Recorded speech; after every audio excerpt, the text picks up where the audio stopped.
Thanks for the comment about no sound. Goodness. Oi.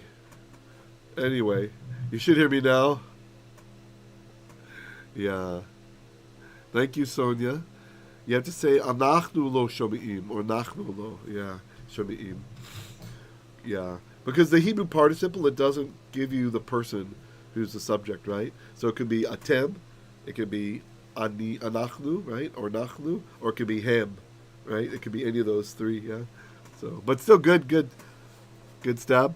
And just so you guys know, a lot of times in the chat, it's hard enough for me to see what you're writing. Feel free to write with Hebrew letters, but it's very hard for me to see that small font. Sometimes I can get it, sometimes not. Yeah, a bit more than a cold. I'm, yesterday was pretty serious, it seemed. But Baruch Hashem, everything's improving now. Now it's manageable. I had to actually cancel our class yesterday. So you probably noticed we didn't have the Hebrew word of the day, didn't even get out either. So I just was like, whoa, slept all day, getting better. So much on the mend now. Thank you for your prayers. Yeah. Thanks, Brooke, I will. Shalom, Troy, Sonia, Mentat Assassin, Julie, Steve, Tet, Mary. Who else we got in here? DG, Betty, Christopher. Right, so glad you guys made it. So here we are. We are on in Exodus chapter 15. We're going to be finishing up the chapter tonight of the Hebrew graphic novel, where we're covering all the original Hebrew Bible text for Exodus. So we'll finish chapter 15 tonight. We'll see how it goes. Sorry for my voice. It is a little bit modified from the... Now it seems it's basically the symptoms of a head cold. Yesterday was a lot more stuff. Hey, Shalom Ivan. Thank you so much. Yeah. Did not want to cut out our Hebrew class, so I don't want you guys to miss a beat on this immersion. So here we are, verse 20. I hope you can... So here we have Miriam. Presumably that's Miriam. And she's banging on the tof. This is like a modern symbol they have in the picture. I'm not sure what they look like back in the day. And Halat calls it a hand trumel, which is a hand drum of some sort. So it might not have had the clingy parts. It might have just been the drum part, right? And we just finished the Song at the Sea. If you missed that last week, please check out those teachings. I think you'll enjoy them. Just really beautiful poetry. And we did 3 days last week on that. So part 1, part 2, and part 3 for the Song at the Sea. Moshe's Song at the Sea. And here we go. Yes, I am doing that. Thank you, Betty. Yep, I've been sleeping a lot. And, yep. Earlier today, I tried to come down to do some work down in my studio, and I was quickly reprimanded by the missus. So I came back up and just slept. So I wanted to get started on doing some grammar tidbits for you guys, a little short minute or two, maybe 3-minute long lessons on grammar to kind of start feeding you, little bite sizes, to supplement the learning that we're doing, right? So... But anyway, I didn't do that yet. I have some ideas, though, what I think will be the most important ones to get the maximum benefit for the least amount of effort on that.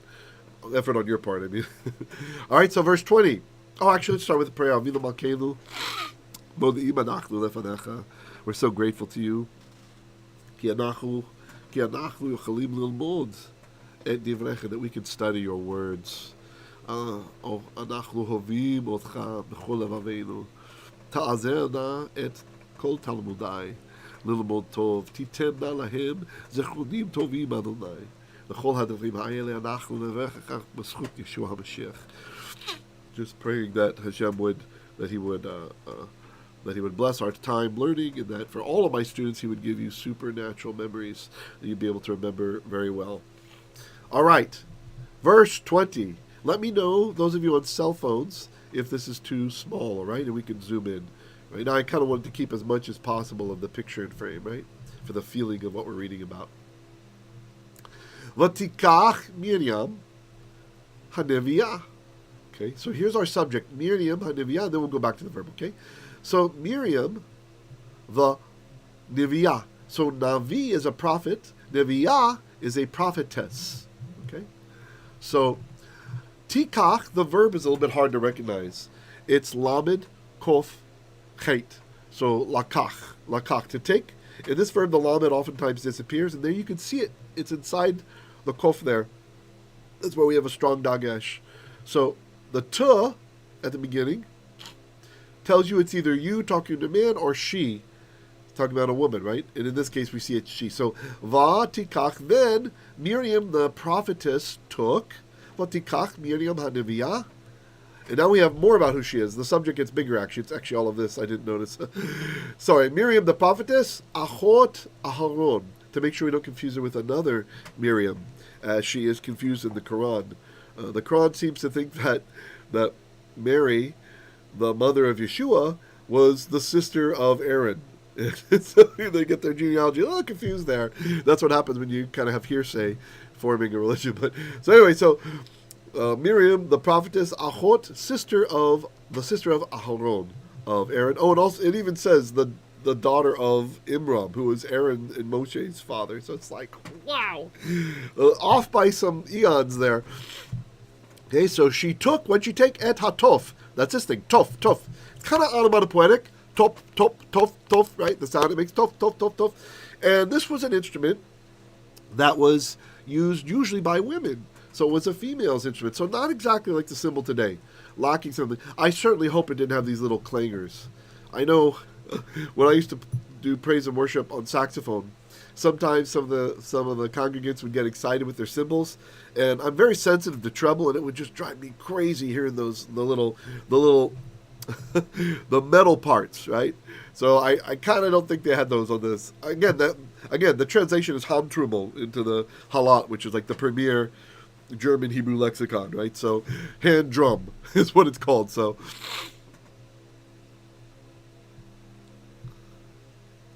sure thing, Sonia. Thanks so much for the well wishes. Baruch Hashem. Yeah, much better. Yesterday we freaked out a bit. Blood pressure was really low and weird. We're oh my gosh, is it dengue fever? And but no, praise God. Just today I'm in this stage of just kind of like, just feels like a normal kind of bug, just kind of draining your energy. And so praise God, I'll take this over yesterday. Even Shabbat it was already attacking, so. All right. So she took the tof, beyadah, be in, yad, hand, or also this is yad too, right? This is also called the yad, right? If you're going to read from the Torah scroll, you say, hand me the yad, please, and they give you the yad, and, so you don't get your greasy fingers all over the $20,000 scroll. Beyad, in hand of her. So in her hand, that ending is her hand. Tetsena, chol hanashim. Okay, so this word is a bit hard to recognize the root. But if you know the root, you'll probably know it. Well, it's going to be tomorrow's word of the day, probably. I already started to make up the slide before class just now. So the root is yatsa, and the yod has disappeared. Yod, tzadi, aleph. Very oftentimes, verbs that start with a yod as one of the three root letters, that yod will disappear. It'll go away, right? It's just kind of a pain. And it's less likely to leave a mark. Like if they start with noon, the noon usually leaves a dagesh, right? Some kind of, we can be language detectives and figure out what's going on there. But this, with the yod, not so much so. So, a little bit of an indicator from the tetsena, okay, na. Okay. The na ending, this is a defective form of it. Usually it has a hey in the end also. This means they, women. If there's a single man, if there's just one man in the group, you can't use this ending. Okay? If it's all girls, you use the ending. And so we know for sure it's definitely, and it's going to follow up too, chol hanashim. All of nashim, all the ladies, all the women. Tetsena. Tetsena means they will go out. Va tetsena means and they went out. It changes the time. Okay? So vatikach Miriam haneviyah achot Aharon. So then Miriam, the prophetess, the sister of Aaron, took et hatof, right, the tof, beyadah, in her hand, vatetsena chol hanashim, and all of the women went out. Achareha. Achar means after. Ha is her. Okay? After her. Betupim, with tofs, so hand drums. Uvim cholot. And this is interesting. So the hand drum is something they carried, right? But this is, and with dances. Uvim cholot, with dances. Okay, very nice. Verse 21. Vata'an lahem Miriam. And Miriam answered them. Hold on, I gotta get a drink. Just a sec. I will be right back.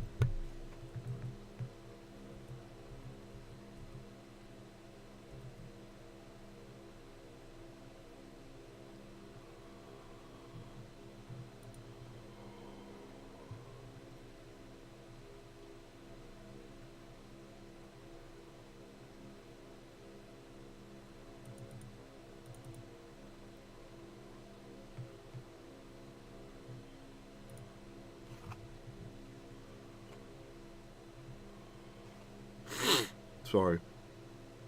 Okay. Where were we? Okay, verse 21.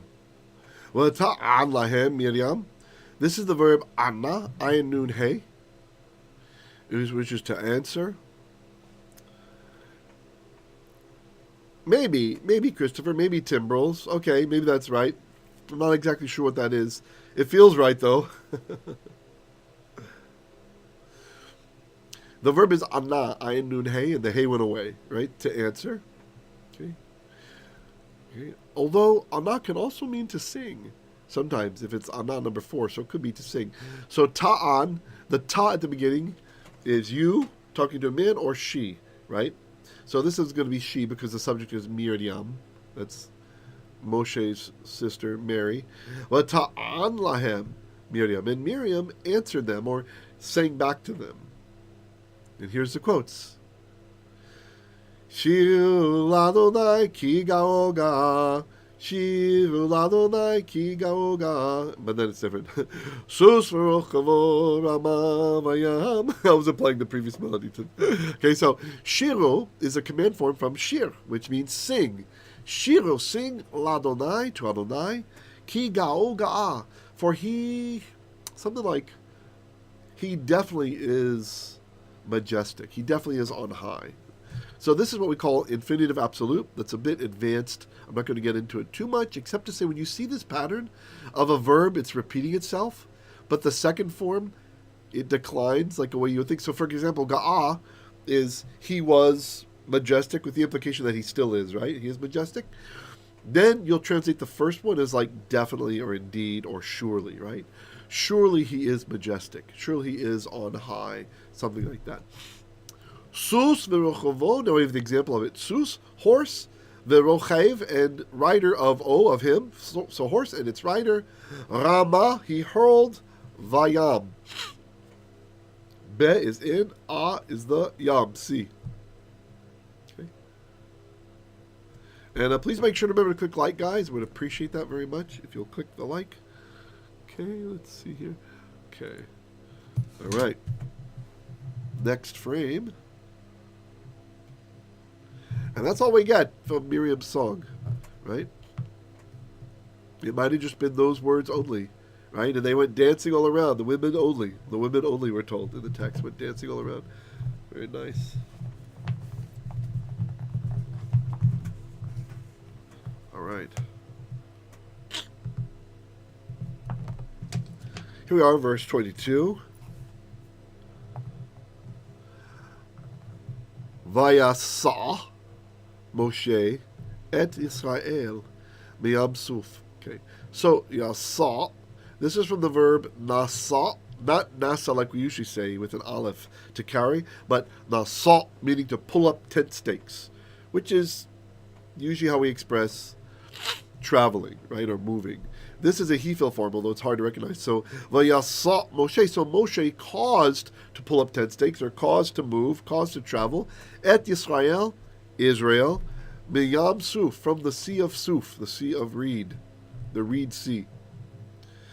And we get Red Sea because that's how the Jewish Greek translates it in the Septuagint. Vayetsa'u, there's that verb, yatsa. Vayetsa'u el midbar shur. And they went out El unto Midbar Shur, the wilderness of Shur. Interesting. I wonder if there's any connection to the fact that Miriam was singing a shir, so they went to Shur. Vayelekhu, this is from halach. Halach is to walk or to go. The yod in the front of it tells us it's either a he or a they. The u at the end makes it plural, so it's they. Yelechu means they are walking or they will walk. And then vayelekhu means and they walked. So and they walked or and they went and they walked. Shaloshet yamim. 3 of yamim, days. This is a weird plural. It's from yom. So you would expect yomim, but it's not. Sorry.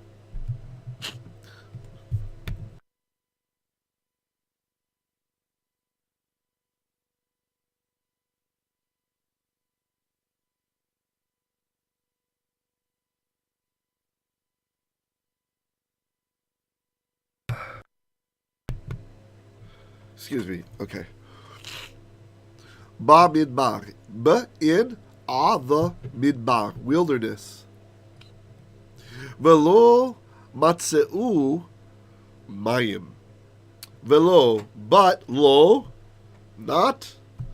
Matsa is to find, right? And you could maybe think of this as finding the matsa. You know, when we break the afikomen and hide it, the kiddush, even though they're spelled differently, right? But like a little mental hook.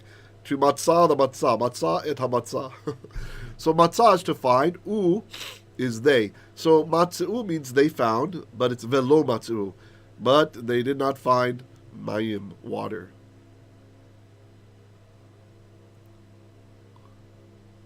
Hey, shalom, Bruce. Brand new to Hebrew language. Hope you learned so much. Welcome, welcome. Well, hang in there. Some stuff is going to feel like it's over your head, and that's normal, right? That's normal with immersion. But after having taught Hebrew for, I don't know, a long time, more than a couple decades, I've noticed that it really is better to get people in the text as fast as possible. The sooner you get in, the sooner you really will start to grow a lot.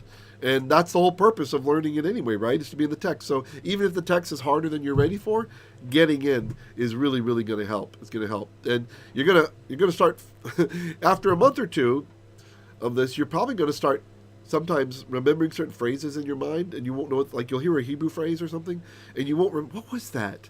Right? You won't quite remember what it was, but it'll be there, right? That's good. That's a good sign if this is happening to any of you, right? Hey, shalom, Dr. DeVera. Glad you made it. Great. All right. Verse 23. Vayavo'u marata velo yachalu lishtot mayim. Okay. So, bo, you guys know the verb bo. This was one of our words of the day, too. Bo, to come or to enter. And then when you have a yod in front of it, that means he or they. And the u is plural, so they. Yavo'u means they are coming. They will come, right? Or enter or arrive, like this. And the vav changes the time. Vayavo'u means and they came or and they arrived. Yes, that's right. Dr. Dwayne will definitely keep you on track as well.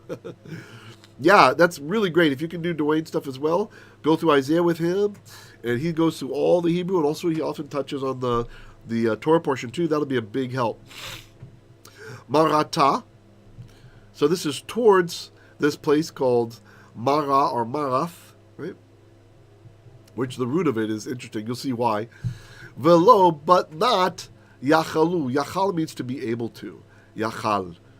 Yachalu is they were able to. But they were unable to. Lishtot. This is an infinitive from the word shatah. Sheen, tav, hey. And the hey went away. This is any verb that ends in a hey. This is how you make the infinitive. You put the lamed in the front, and you're going to do the similar vowels to this. So, lishtot is to drink. Okay? All right. Mayim, water. Marah. From Marah. That's that place, right? They went towards Marata. This is kind of a little complicated what's happening, but just think about the hey at the end meaning direction towards. They went towards Marah, and this is from Marah. Ki, because marim hem. Marim means bitter. It's from the root marar, marar. Mem resh resh means to be bitter, or to become bitter, however it's used. This is where we get the word, we had Pesach recently, right? So on Pesach, you eat the maror, the bitter herbs, right? See, it's from this verbal root, marar, to be bitter. Also this name of the place, marim, they're bitters. Look, the place is called Marah, right? Like a bitter place. That's why, because the waters were no good there. Maybe they had some kind of bad element in the water supply. Hem, they. So marim hem, bitter are they. And this is just how biblical Hebrew is. I've been telling my students for years, think like Yoda. Bitter are they? Yes.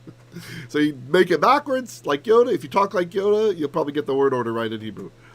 Al Kain. This you just have to remember, because if you translate each word, it's not going to work. Al is like upon. Kain is such, right? Or al sometimes means concerning, like concerning a matter. So al concerning, Kain such. Don't confuse it with modern Hebrew kain, meaning yes, okay? Doesn't mean that really in biblical Hebrew. So al kain means therefore. Or like if you like mathematics and proofs and stuff, the 3 upside down dots. Therefore is al kain. Kara, he called Shema, its name, Marah. See, so we get the whole etymology of the Hebrew, right? Velo yachalu, they couldn't lishtot, drink mayim, water, mi Marah, from Marah. Ki marim hem, for bitter were they.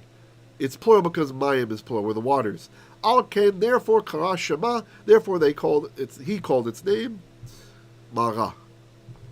Bitter place. Okay, something like that. How you guys doing?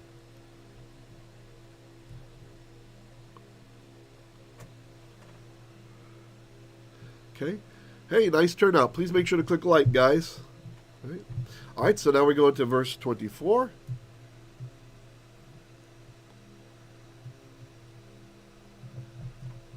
We get out of the way.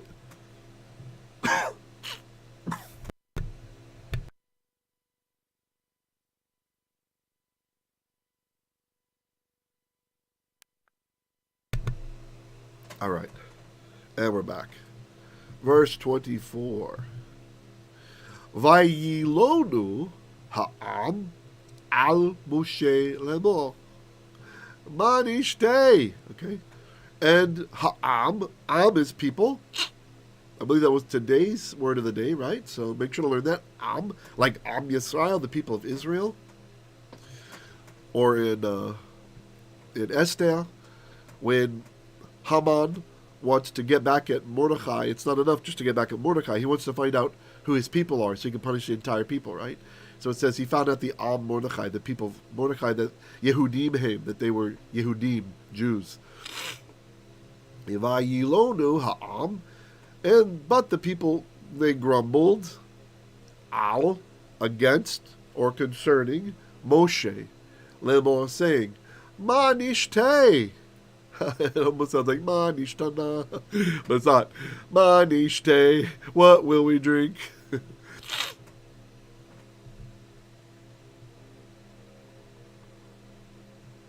Oh yeah, very good, very good. Dr. DeVere reminds us from the book of Ruth that Naomi wanted her neighbor to call her Marah because of her bitter experience in Moab. Right, husband dying and everything. Excellent point. Thank you for sharing that, Doc. Very good. Okay, verse 25. Vayitsaq el Adonai. So, tza'ak is to cry out, right? Tza'aka is an outcry. Okay? So, yitzaq, not to be confused with Yitzchak, our ancestor, but Yitzhak, different.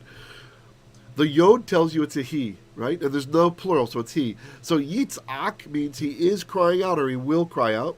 The vav changes the time. By Yitzhak, it says, and he cried out, so he cried out. This is Moshe. El unto Yod He, Waw He, unto Adonai. And it's pointed here, so we know for sure it was Adonai the way it was memorized. The Yod He, Waw He was probably an update. Okay, and then vayelekhu Adonai eitz. Okay. And Adonai showed him an eitz, a tree. Okay. And look, Moshe's like, ooh, a tree. Check it out. Okay.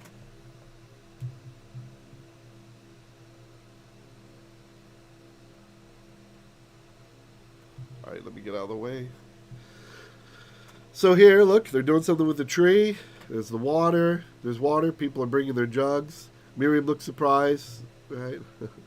Homeboy here's drinking just fine. All right.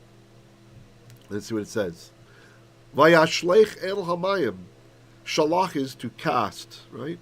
Yashlech is he will cast. Vayashlech, and he cast. El hamayim, unto the water. Vayim teku hamayim. and they made sweet. Pardon me, they became sweet. And became sweet, hamayim, the waters. Matak, the root of that is sweetness. Like matok is something that's sweet. Like zusi. So the yod tells us it's he or they. The u makes it plural, so it's they. And that makes sense because the subject is mayim. Waters are always in plural. Hamayim, the waters, they became sweet. Sham, there. Sam lo choq umishpat vesham nisahu. Okay. Sam, he set or placed or gave lo to him choq. This is a command. A command where we don't really know the reason usually. Statute is how that usually gets translated, but I like to be very specific with the Hebrew because I think even native English speakers oftentimes don't know what the difference between statute and commandment and ordinance, and and we use it differently in modern English today anyway. Umishpat and judgment. Vesham, and there, or because there, Vesham nisahu, he tested him. Not great. Okay. This might even be some kind of henditis. Choq umishpat. I have to think about that. Like maybe every kind of ordinance or something. All right. Some of the henditis are contested.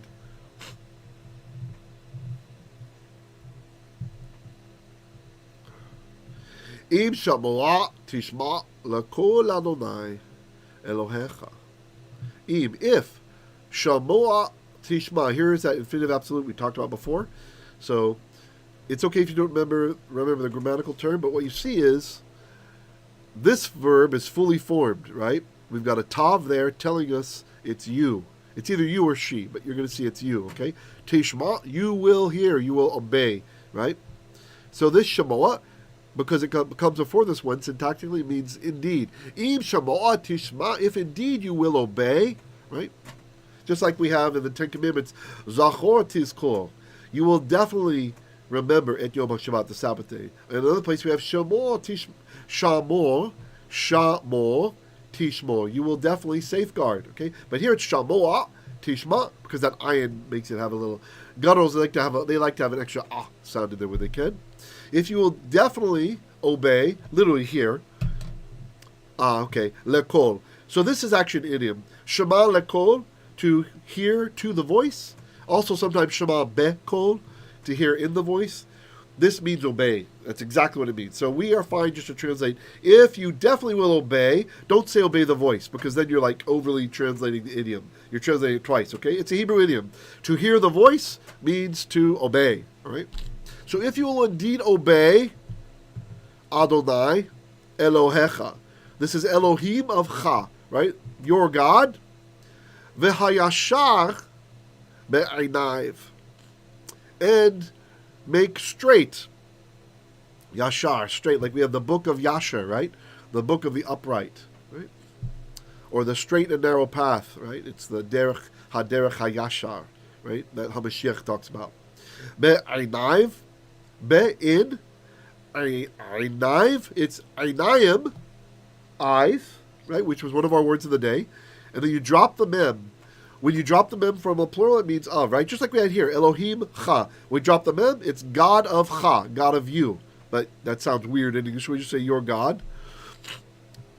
And v'hayashar be'einaiv, and the right, okay, this can mean just, the just, or the straight, the narrow, be'einaiv, in his eyes, literally the eyes of him. Ta'aseh, you will asa, you will do. This was another word of the day, so lots of words. You should be recognizing lots of your vocabulary that you've been learning. V'ha'azanta. Okay, this one's a bit more poetic. This is in Hebrew parallelism with Shema. Shema is to hear, or sometimes to obey, and up above it was to obey. And now this one, this is a verb that it's back formed from ozen. Ozen means ear. Okay? Oznayim are the ears. But this is a verb. So ha'azanta, the ta at the end reminds you of ata. So it means like you gave ear, okay? But the vav changes it. It makes it future. V'ha'azanta, and you will give ear. limsotiv, 2 mitzvot of va, the mitzvot of him, his mitzvot, his commandments. Veshamarta, shamar is to safeguard, or to protect, to keep. The ta at the end reminds you of a ta. And you will keep kol chukaiv, all of his statutes. Kol hamachala asher samti v'mitzrayim. Okay. So we're probably going to need to insert a then. Kol, all of hamachala. Ha, the machala. Machala is sickness. This is very interesting that this is the word. There's many words for sickness that could be used. And here Hashem saying machala. It's very interesting. Look up above. Look at the word for dancing. Where are they dancing? Mecholot. Mechola is the word for dancing, but the word for sickness is machala. You see, it's the same consonants. Isn't that interesting? So there could be a nice little inclusio going on there, right? Because of their obedience and dancing before the Lord, they won't have machalot. They won't have sicknesses. Asher, which samti. Sam is to set or to place. It's from the word seem, right? It's a hollow verb that yod goes away. Samti, the ending, the T should remind you of ani, I. I placed. Samti, I placed. V'mitzrayim, against Egypt. Lo asim, same verb is here. When you see the aleph at the beginning of the verb, it reminds you of ani, or I, right? I, lo ani, not I will seem, place. And lo, by the way, is one of your vocab words also. Yeah, Dr. Vera says to give ear, right, pay attention, exactly. Alecha, upon cha, upon you. Ki ani Adonai rofe'echa. For I am Adonai, your rofei, the rofei of you. Rofei is healer, like your healer. Julie asks, does the word for if at the beginning of the verse only mean if? Can it ever mean anything else? Yeah, that's a good question. So she's asking about this one, im. Yeah, that can mean a lot of things, Julie, syntactically. Yeah. This one's very hard to nail down. So first try if, and if doesn't work, then it can be like some other kind of conditional. It can sometimes be like when, then. There's a lot of syntax that's going to happen with that guy. I don't want to unspill it all on you because it's kind of heavy. So good question. You're starting to notice that. In this case, it is if, fortunately. But yeah, it can have other meanings. Like, sometimes it can be a stern warning. Don't do such and such, right? It's like, like, im lo tishmor. Yeah, kind of hard to explain. Yeah, like, don't do such and such, or that'll happen, right? Which I guess still works with if. If you do such and such, yeah, you can still make it sound like if. But yeah, it does have other meanings, especially in various other contexts. The syntax of that word is kind of complex. Okay, good. Let me see how we are. Oh, we're at 34 minutes. Okay, I don't think we're going to finish. So we have a whole other page. Oh, no, we don't. Yay! We have one more section, then we're finished. Yay, great. I was like, why did I say we'll finish the chapter? We will. No problem. Okay, let's get that in place.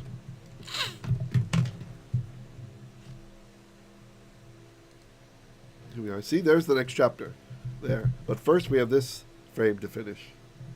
Hope you guys can see the Hebrew. Hope that's not too small. Hold on, excuse me.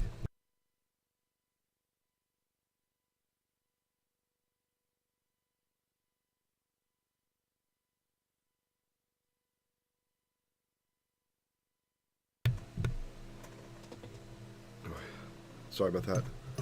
All right. Yeah, good question. No problem. All right, here we are. Verse 27. Vayavo'u elima v'sham shteim esrei einot mayim v'shiv'im temarim v'yachalu sham al hamayim. Oh man, hold on, I'm sorry.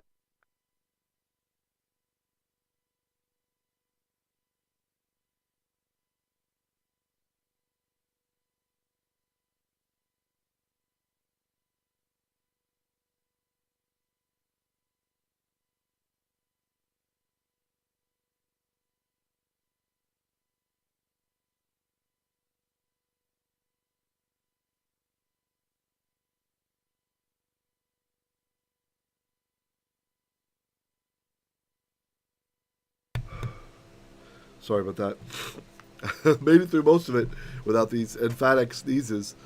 All right. Bo, you guys know. Bo, like Baruch haba b'shem Adonai, right? Bo is to come or to arrive. The yod at the beginning tells you it's he or they. The u at the end makes it plural, so it's they. So yavo'u, he will arrive, they will arrive. Vayavo'u, and they arrived. And they arrived, Elima, okay, at this place called Elim. Vesham, and there, Shtayim Asrei Ainot Mayim. Woohoo! Shtayim Asrei. So Shtayim is 2, and Asrei is 10, so 12 Ainot. This is from ayin, which can mean eye, or can mean a well. Like not well, like a natural pool. It's not a well, what's it called? Spring. That's the word. And I was thinking, Ibn Ezra says that it's called an Ein Haaretz, an eye of the earth, because the difference between a spring and a well, the natural difference, is that the spring is glistening. It's so overflowing. It's like flowing out on its own. You have to dig to get to it. And so from an aerial view, it looks kind of like the reflectivity of an eye, like an eye supposedly is reflective. Christopher says you really need more rest and vitamin C. Yeah, Oasis sounds correct. I think you're right. Clearly an Oasis, right? Yeah, I'm loading up on the vitamin C. Thanks. I'm well taken care of. Thank you, Christopher. Appreciate it. Thanks for all the get well wishes getting my way. It's really not so bad now. Yesterday was, but today I'm much improved. Okay. Ainot, so that's plural. Springs. So there were 12 springs of mayim, of water. It's good they tell us that, not like springs of, like, I don't know, orange juice or something. Tamarim. I'm not making fun of the Bible, don't get me wrong. Not at all. I don't know why I like to make little remarks like that. Usually when there's a redundancy in the text, there's a reason for it, right? So there might be some hidden meaning here, or maybe it's trying to make the gematria a certain number or something like that, right? So even though I'm kind of joking about it like that, there's certainly some reason that we're told that it's springs of mayim, of water. V'shiv'im, and 70, remember, if Sheva is 7, you put in the plural, that gives you that number plus 0, 70, right?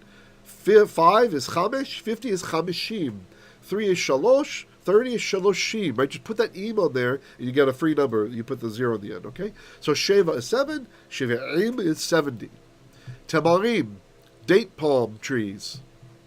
Vayachanu sham, so yachanu, the verb is chana, or chane, chet nun hey, and the hey went away, which means to camp. The yod tells you he or they. The u is plural, they. So yachanu means they are camping or they will camp. The vav changes the time to make it perfect. Vayachanu, and they camped. Or so they camped, sham, there.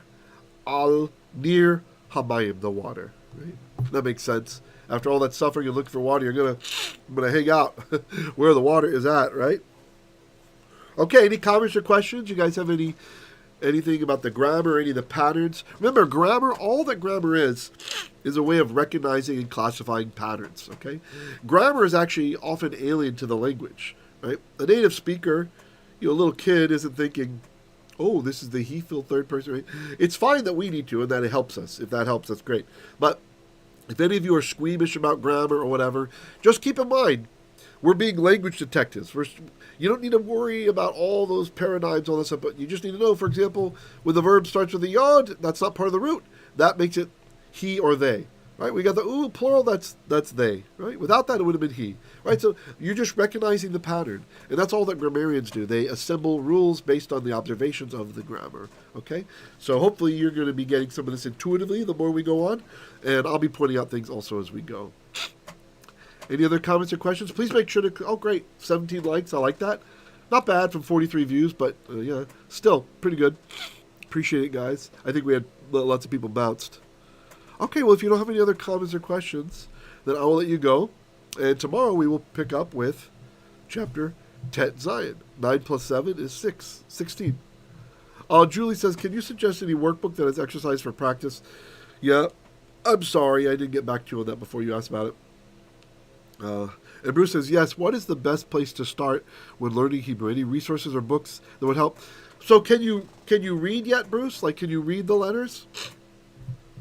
Do you know how to read the letters yet? Or let me, hold on, I can...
All right, how about now? Can you hear me now? So sorry about that. Bizarre. So you can hear me now, but it's not showing the video now. Hold on.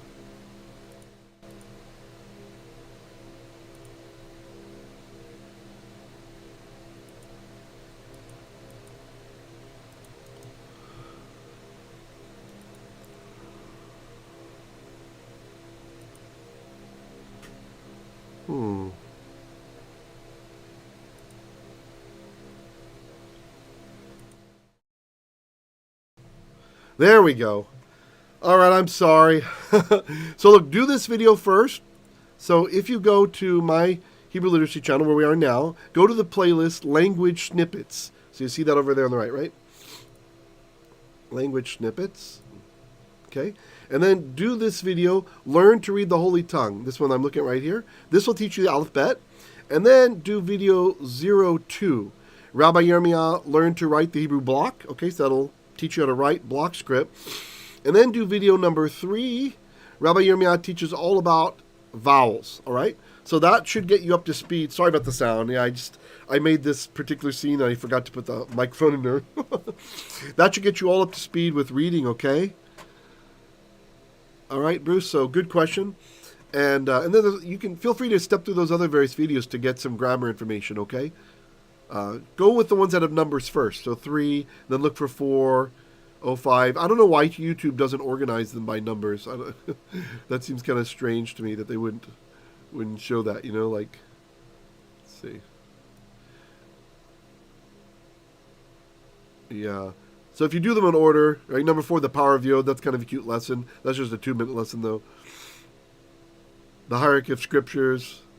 Reading practice. That's good to do the reading practice after you've got your consonants and vowels. We go through and I show all kinds of things to read, and I'll pause and give you a chance to say it before I say it, right? Or before my students say it.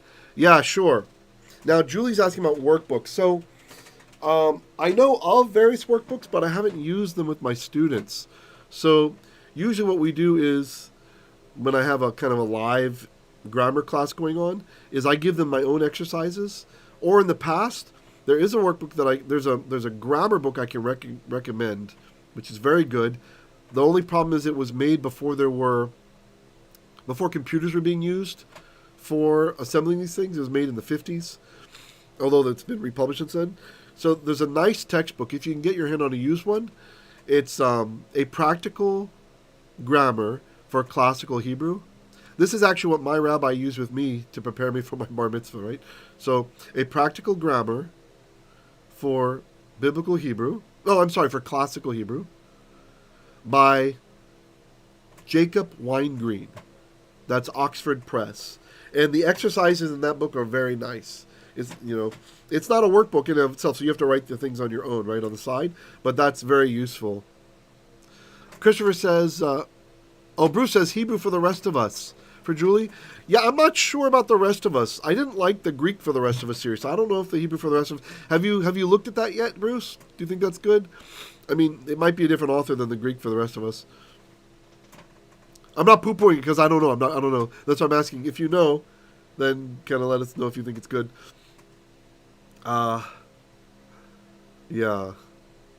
You need to clarify what you mean by workbook too, right? Like, there are readers, graded readers, that are very useful, but that's at a certain level, right? Like, after you've got such and such grammar, what the graded readers will do is they say, okay, you know these words and you know this grammar, and so they pick out texts. But this is kind of what I do with my students anyway. Like, we'd pick out, verses and such that I know are rich with words that they know, until they get to a certain level. Yeah, okay. Maybe we can chat more about it over in Messianic Chatter and Hebrew Literacy. Yeah, exercises to practice. Yeah, that's a pretty good one. The only thing is, just don't learn your reading from Weingreen, because he teaches the classical reading, like the Vav being a W and all that stuff, which is correct, but we're doing the Sephardic reading in our class. Yeah? So just for the sake of Kalal Yisrael, that's the way they pronounce things in Israel. So, why do Ashkenaz or Yemenite or the classical reading or anything like that? Yeah, Weingreen's pretty good. Yeah, there's also Kittel, Kittel. I remember when I was in college, I checked out there was a Kittel workbook, a grammar, like text and workbook that was pretty cool. Had nice examples and stuff. Yeah, I'm thinking about putting some of my old classes up online. We were talking about this. So maybe I'll start doing that this week if I can get a hold of them off the share and start putting pieces up online. That might be helpful too. So then you can kind of go through and, you'll have those exercises that I assign and stuff too. I'm bleeding at it. I'm not promising to do it, but maybe. All right, guys, I'm going to let you go. We're at 49 minutes. Shalom, shalom. Good class. Thank you all for coming. And I hope you guys will have a great week with your learning. Make sure to do the words of the day, okay? Make sure to do that. Build that strong vocabulary. You don't want to go through the mistake I made. With Greek, I kept learning the grammar, forgetting, learning the grammar, and it was useless to me because I didn't have vocab. So finally I pushed myself to learn vocab, and then, yay. Yeah, thank you. Yes, I will do that, Julie. I'll drink plenty of water. Yeah. Thank you for that. All right, guys. Shalom, shalom. I'm so glad.